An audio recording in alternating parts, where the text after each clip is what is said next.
cenário físico é de uma brutalidade, assim, quase indescritível. Madeira rústica, cravos de ferro, é aquele som constante de respirações ofegantes, lutando por oxigênio sob o sol do Oriente Médio.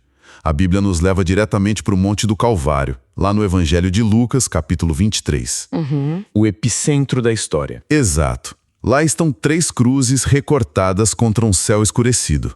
No centro, Jesus. E ladeando o Salvador, a Escritura apresenta 2 malfeitores, 2 criminosos que foram condenados à mesma morte atroz. E é um quadro perturbador, né? Muito. E o fluxo do texto bíblico, a partir do versículo 39, nos puxa para muito perto dessa cena. Ele foca de forma quase cirúrgica num diálogo íntimo, sussurrado e às vezes gritado no meio da agonia entre Jesus e esses 2 homens. E a nossa missão não é recontar a história. Não mesmo.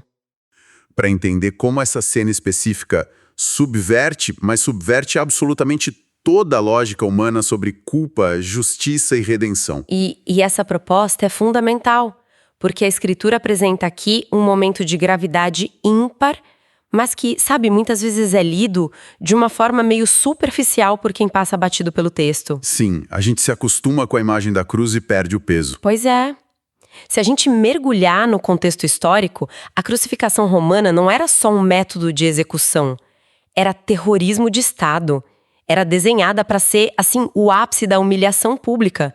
Geralmente colocavam as cruzes do lado de estradas movimentadas para que a pessoa fosse despida de qualquer dignidade antes mesmo de perder a vida. Caramba, é uma tortura psicológica também, né? Diametralmente opostas diante do divino. De um lado, um homem que insulta Jesus, e do outro, um homem que repreende o companheiro, confessa a culpa de uma forma muito crua, faz um pedido que desafia qualquer lógica e recebe a garantia imediata da salvação. É um tratado colossal de teologia condensada em um diálogo de homens que mal conseguiam respirar, sabe? E o que me deixa realmente fascinado nessa narrativa de Lucas é essa transição abrupta que a gente é obrigado a fazer. Como assim? A gente sai daquela dimensão física, do sangue, da poeira, e de repente somos jogados para dentro do abismo da alma humana. Porque, pensa bem, os 2 criminosos estão passando exatamente pelo mesmo sofrimento. A mesma tortura, o mesmo calor, a mesma humilhação, sem tirar nem pôr. E o texto bíblico mostra no versículo 39 que um deles usa a pouca força que ainda tem para zombar. Ele exige uma prova de poder puramente utilitária. Ele diz, você não é o Cristo, salve a si mesmo e a nós também. Sim, um desafio direto. É como se a dor estivesse funcionando ali como um teste de estresse na engenharia, sabe? Na engenharia, quando se submete o material a uma pressão extrema, a pressão não muda a composição química do material. Ela simplesmente expõe a integridade estrutural dele ou a falta dela a olho nu. Perfeito. A tragédia não cria o caráter ali. Ela só revela quem eles já são. Olha, essa visão do teste de estresse é bem interessante, mas eu daria um passo além. Porque a narrativa bíblica nos mostra mais do que só a exposição de um caráter que já estava formado. Ela nos mostra um milagre de transformação acontecendo em tempo real. E para a gente compreender a magnitude disso, a Bíblia nos fornece uma iluminação cruzada muito importante. As passagens paralelas. Isso.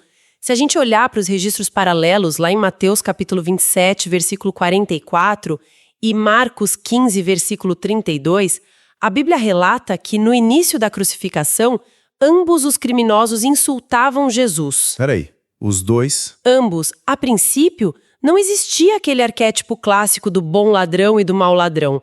Havia 2 homens com o coração endurecido, despejando ódio contra o homem que estava ali no centro. Nossa, isso muda tudo. Muda, né? Porque quando a gente volta os olhos para o nosso trecho principal, em Lucas, o que acontece a seguir é uma inversão completa de expectativas. O versículo 40 foca na quebra desse padrão.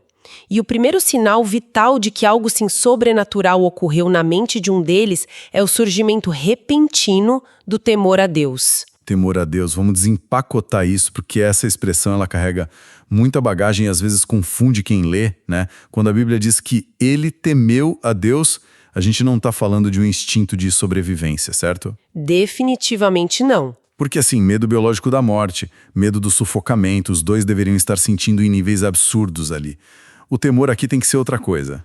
Sem dúvida alguma, o temor a Deus que a Escritura descreve nesse momento não tem nada a ver com o pavor biológico de parar de respirar. É uma expansão de consciência. Expansão de consciência? Como assim? É o peso esmagador e repentino de perceber que o fim da vida biológica não é o fim da linha. O criminoso percebe que existe um juiz cósmico, um tribunal muito mais alto do que aquele tribunal romano que o condenou, sabe? E que ele está a poucos minutos de comparecer diante desse juiz com as mãos completamente sujas. A gravidade da eternidade, de repente, ofusca a dor dos pregos na carne. E é por isso que a primeira ação dele é repreender o companheiro de crime.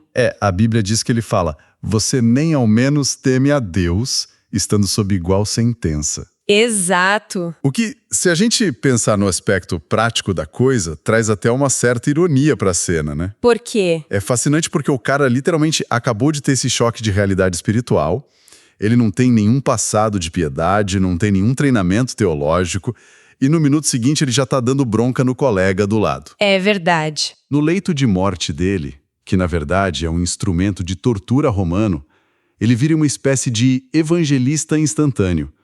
Ele tenta puxar o outro de volta para a realidade, lembrando que, por mais que a sentença de Roma igualasse os dois na miséria daquela tarde, tinha uma justiça divina muito maior se aproximando. E essa virada de chave de ofensor para alguém que alerta sobre a justiça divina nos leva exatamente para o próximo movimento do texto, que é onde o nível de profundidade se multiplica absurdamente. No versículo 41. Isso, porque o temor a Deus não fica só no campo abstrato, entende? Ele se materializa. O versículo 41 revela como essa nova consciência altera completamente a autoavaliação desse homem e a percepção dele sobre a figura de Cristo. Ele faz um raio-x moral. Um raio-x perfeito. Ele declara: a nossa punição é justa, porque estamos recebendo o castigo que os nossos atos merecem, mas este não fez mal nenhum. Ele faz, como você disse, um diagnóstico moral irretocável da situação. Mas espera aí, desculpa te interromper, mas eu preciso te provocar com um questionamento muito prático agora. Como é que a gente explica a biologia versus a teologia dessa cena? Como assim, biologia? Pensa na fisiologia da crucificação. O sangue do cara está drenando. A asfixia gradual está privando o cérebro de oxigênio minuto a minuto. A mente de um homem nesse estado de choque devia estar completamente turvada por ondas de dor lancinante que a gente mal consegue conceber, sabe? Sim, um delírio completo. Exatamente. Como é que um cérebro, falhando por asfixia e trauma, atinge uma clareza teológica tão refinada sobre justiça punitiva, culpa pessoal e inocência alheia? A razão humana, tão debilitada pela tortura, não devia ser capaz de articular um pensamento tão complexo assim. Nossa, esse é um questionamento essencial. E para responder isso, a gente precisa olhar primeiro para a própria psicologia de quem está diante da morte iminente. Quando o fim é inevitável e os recursos físicos acabam de vez, as máscaras sociais caem. A biologia da dor extrema arranca toda a energia que o ser humano normalmente gasta para sustentar o próprio ego. Sim. Sabe? As defesas caem. Caem todas as defesas e desculpas. Aquele homem estava desnudado não apenas fisicamente, mas psicologicamente. Ele não tinha mais por que mentir ou se justificar. Porém, e aqui está o ponto central, a clareza sobre a inocência cósmica de Cristo, isso vai muito além da psicologia. É outra categoria. Totalmente. O relato bíblico nos mostra que esse diagnóstico de justiça, o nós merecemos, ele não é a pura iluminação do espírito atuando exatamente na falência humana. O texto ensina que a porta de entrada da graça é sempre o reconhecimento da própria miséria. Caramba. E ele não usa o restinho de oxigênio que tem para se defender, né? De jeito nenhum. Ele não culpa a desigualdade do Império Romano, não culpa a criação que teve dos pais, não tenta negociar com Deus. Ele assina embaixo da sua condenação terrena para alcançar a absolvição divina. Sabe, a nossa tendência natural é sempre a contabilidade. A gente adora colocar as ações numa balança. A gente passa a vida inteira tentando equilibrar a balança moral, colocando lá nossas supostas boas ações de um lado para compensar as pisadas na bola do outro. Todo mundo faz isso. O que esse homem faz é olhar para a balança dele, ver que o lado das boas ações está completamente vazio e simplesmente admitir a falência. E aí ele olha para Jesus e diz, ele não fez mal nenhum. Essa declaração de inocência no meio daquele caos é de uma lucidez que corta a alma da gente. E essa declaração, ela atesta o pilar central da narrativa bíblica da redenção. Para a gente compreender o peso monumental dessa constatação, no versículo 41, podemos olhar rapidinho para a mecânica espiritual que a Escritura detalha em Romanos 3, versículos 23 e 24. Onde fala que todos pecaram. Exato. A Bíblia diz: pois todos pecaram e carecem da glória de Deus, sendo justificados gratuitamente por sua graça. Então, quando o criminoso diz que a punição deles é justa, ele está se incluindo na prática nesse todos pecaram. Nossa, sim. E quando ele atesta que Jesus não fez mal nenhum, ele valida o conceito do sacrifício vicário. Do substituto. Isso, porque, pensa bem, se Jesus fosse culpado de alguma coisa, ele estaria morrendo apenas pelos seus próprios erros ali, pagando a própria conta. Mas sendo absolutamente inocente, ele podia estar naquela cruz do meio como um substituto. Ele estava carregando uma conta que não era dele, para pagar a dívida de pessoas que, como aquele criminoso ao lado, confessavam não ter dinheiro nenhum para pagar. O que a Bíblia relata no Calvário é a teoria teológica mais densa do universo acontecendo na prática, no meio do sangue e da poeira. Olha, é de arrepiar. E, partindo desse diagnóstico em que ele assume a própria falência moral e reconhece a pureza incontestável de Cristo, o homem dá o passo final. E é aqui que a mente da gente dá um nó, sabe? Sim, o versículo 42. Isso, porque ele faz um exercício de fé através de uma oração que desafia qualquer parâmetro de sanidade. O texto bíblico diz, no versículo 42, que ele se volta para Jesus e pronuncia: Jesus, lembre-se de mim quando você vier no seu reino. É muito forte. Para e pensa no tamanho do absurdo, visual e lógico do que está acontecendo aqui. Tenta visualizar a cena. Você tem um homem sentenciado à morte, pregado na madeira, sofrendo espasmos. E ele olha para outro homem que está na exata mesma situação de condenação, ensanguentado, rejeitado pela elite intelectual e religiosa, zombado pelos militares. Sendo humilhado publicamente. Sim. E ele pede a esse homem, que aos olhos humanos é a imagem da derrota total, um lugar num reino. Como é que se enxerga um rei debaixo de tanto sangue? Essa é, sem dúvida alguma, uma das maiores demonstrações de fé registradas em toda a Escritura. E se nós pensarmos na expectativa cultural daquela época, o absurdo é ainda maior, viu? Por causa do Messias guerreiro. Exatamente. No primeiro século, a expectativa judaica para o Messias era de um libertador político, tipo um guerreiro no estilo do rei Davi, que montaria num cavalo e expulsaria os romanos com força militar pesada.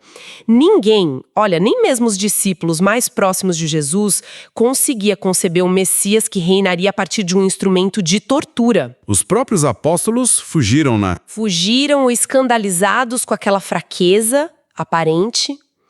Mas esse criminoso, com a visão purificada pelo arrependimento, enxerga a realeza que estava escondida sob as feridas. Ele reconhece a soberania de Cristo, onde o mundo inteiro via apenas uma execução que deu errado. E a palavra que ele escolhe usar, o pedido para ser lembrado, carrega um peso enorme na cultura bíblica. Não é só não esquece do meu nome, né? Não, de forma alguma. Na linguagem bíblica, o conceito de lembrar não é só um esforço cognitivo do cérebro para não esquecer um fato. Quando a Bíblia diz no Antigo Testamento que Deus se lembrou de Noé, ou que se lembrou da sua aliança, isso significa que Deus agiu com favor, que Deus interveio trazendo salvação. Então é um pedido de intervenção. Exato.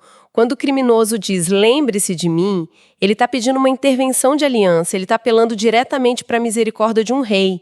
E note a extrema humildade disso. Dias antes, os próprios discípulos de Jesus estavam discutindo e pedindo lugares de honra, querendo sentar um à direita e outro à esquerda no trono. Nossa, é verdade. E o malfeitor? O malfeitor não pede um cargo. Ele não exige privilégios. E o mais impressionante, ele nem sequer pede para ser tirado da cruz, o que seria um instinto de sobrevivência mais básico ali. A petição dele é de um mendigo espiritual. Ele aposta tudo que tem num futuro remoto quando vieres no seu reino. Ele confia plenamente que a morte daquele homem ao seu lado não seria o fim da história. Lembre-se de mim. É o clamor de quem não tem um currículo para apresentar. É como se ele dissesse: eu não tenho obras, não tenho rituais, não tenho mérito algum. Apenas olhe para mim com favor. Perfeito. E a resposta divina, porque até agora a gente só dissecou o movimento do homem em direção a Deus. A gente precisa falar da resposta, porque a narrativa culmina nela de forma explosiva. E a resposta é o absoluto ápice do texto bíblico. No versículo 43, a Bíblia diz que Jesus, contrariando toda aquela lógica do silêncio no sofrimento, usa o seu fôlego final para fazer uma promessa soberana. Ele vira e diz: em verdade lhe digo que hoje você estará comigo no paraíso. Hoje. O contraste entre a timidez do pedido humano e a superabundância da resposta divina é o coração do que a Escritura chama de graça. O homem projeta sua esperança para um futuro incerto e não especificado, quando vieres. E Jesus responde ancorando a promessa na urgência mais imediata possível, hoje mesmo. Imediato. O homem pede apenas para ser alvo da memória de Cristo, uma lembrança passiva. E Jesus entrega a ele a sua presença ativa e relacional. Estará comigo. Jesus não promete apenas um lugar paradisíaco, entende? Ele promete a si mesmo. Famosa graça escandalosa. O que me impressiona profundamente é essa palavra, sabe? Hoje. Ela é um raio caindo na cabeça de quem acha que redenção é um processo de merecimento. A Bíblia destrói completamente aquela contabilidade que a gente falou mais cedo. Totalmente. Porque não tem um estágio probatório. O texto não diz quando você passar por um período de purificação no pós-vida, ou quando você provar que o seu arrependimento foi sincero mesmo. É hoje. Isso mexe muito com a nossa fundação porque somos treinados pela sociedade desde criança a acreditar na meritocracia. Você trabalha, você ganha. Você erra, você paga. E de repente o homem que mais errou está ganhando a maior recompensa de todas sem pagar um centavo furado. E é vital que isso nos incomode. Porque esse incômodo é o sintoma exato de que a lógica humana não serve para os seus. Para ilustrar o quão radical é essa ausência de mérito que a Escritura apresenta aqui, a gente pode buscar o conceito cristalizado lá em Romanos 4, versículo 5. O texto bíblico ali afirma categoricamente que para quem não trabalha, porém crê naquele que justifica o ímpio, a sua fé lhe é atribuída como justiça. Uau! Apenas a fé. Pensa na aplicação literal e visceral disso no cenário de Lucas 23. Aquele homem na cruz não tinha condições físicas de fazer absolutamente nenhuma obra de justiça. Nenhuma. As mãos dele, que talvez devessem estar devolvendo o que ele roubou a vida toda, estavam pregadas na madeira. Os pés dele, que deveriam caminhar em uma vida nova de integridade, estavam imobilizados com cravos. Caramba, é verdade, ele estava travado. O corpo dele não podia ser batizado, ele não podia frequentar uma sinagoga, ele não podia fazer caridade para os pobres, o seu trabalho religioso, entre aspas, estava totalmente inviabilizado. O que restou? Uma voz ofegante clamando por misericórdia e um coração que creu. E a Bíblia atesta que isso bastou. A salvação do criminoso é a prova máxima de que não existe uma gota sequer de esforço humano na obra da redenção. Tudo repousa nos ombros de Cristo. Quando a gente analisa a total incapacidade dele de realizar qualquer boa obra, isso nos força a repensar de maneira drástica tudo que assumimos sobre as qualificações para entrar no paraíso. Porque se a gente juntar todas as peças desse mergulho no Evangelho de Lucas, a brutalidade do cenário, a reação oposta dos dois homens diante do mesmíssimo sofrimento, o despertar abrupto do temor cósmico, a confissão lúcida do próprio pecado e da inocência de Jesus, culminando nessa oração absurda respondida com uma promessa imediata, a gente percebe que o texto não é apenas a história de uma execução. Longe disso. A Escritura sintetiza aqui que o arrependimento genuíno tem o poder de atravessar qualquer barreira e alcançar o favor de Deus, até mesmo quando é pronunciado no último suspiro de um ser humano. O relato de Lucas aniquila qualquer ilusão de autojustificação que a gente possa abrigar. O ingresso para o reino não é o somatório de uma vida moralmente exemplar aos olhos da sociedade. O ingresso é o sacrifício do inocente, daquele homem perfeito que dividia o palco do Calvário com os culpados. A narrativa mostra que a única qualificação necessária para receber a graça é reconhecer que você é total e completamente desqualificado. Cabe ao ser humano apenas a fé desesperada de quem se sabe perdido e deposita toda a sua confiança naquele que salva. E para amarrar tudo isso que a gente discutiu hoje, há uma constatação final que emerge desse trecho da Bíblia e que vira o nosso entendimento sobre religião de cabeça para baixo. Pensa no seguinte, quando Jesus expira ali na cruz, quando a missão é consumada e os portões do paraíso são finalmente inaugurados pelo sacrifício de Cristo. O primeiro ser humano a atravessar aquelas portas sagradas e pisar na eternidade com o Filho de Deus não foi um sumo sacerdote com vestes impecáveis, não foi um dos grandes patriarcas do passado, não foi um fariseu rigoroso com as leis de Moisés e não foi nem mesmo um dos apóstolos que acompanhou Jesus curando doentes por 3 anos. O primeiro troféu da graça redentora a cruzar os portões do paraíso foi um criminoso condenado. Um homem que não possuía absolutamente nada a oferecer a Deus, além da sua própria e completa falência moral. Essa é a maior e mais estarrecedora prova de que, no reino de Deus, a graça sempre subverte a contabilidade e a lógica humana. Texto e produção Douglas Vieira. Música de Sergio Prosverini por Pixabay. Faixa Snowy Peaks. Bibliografia. Comentários expositivos Hernandes Dias Lopes, editora Agnos. Comentário bíblico Matthew Henry, editora CPAD. Antigo e Novo Testamento interpretado versículo por versículo Russell Norman Champlin, editora Agnos. Charles Spurgeon, Os Tesouros de Davi, editora CPAD.